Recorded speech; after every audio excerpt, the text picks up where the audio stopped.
Matagal nang nagbababala ang Bureau of Fisheries and Aquatic Resources sa BIFAR at yan ay laban sa pagkain na isda na kung tawagan ay butete o sa wikang Ingles, puffer fish.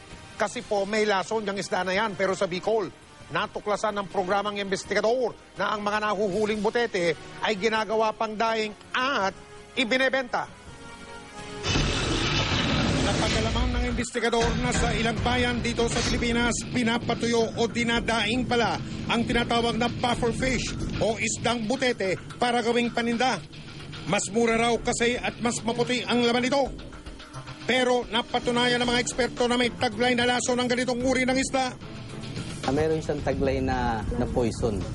Yung tinatawag natin na tetrodotoxin, kung saan isa na siguro sa pinakamalakas na laso na taglay ng isang isda.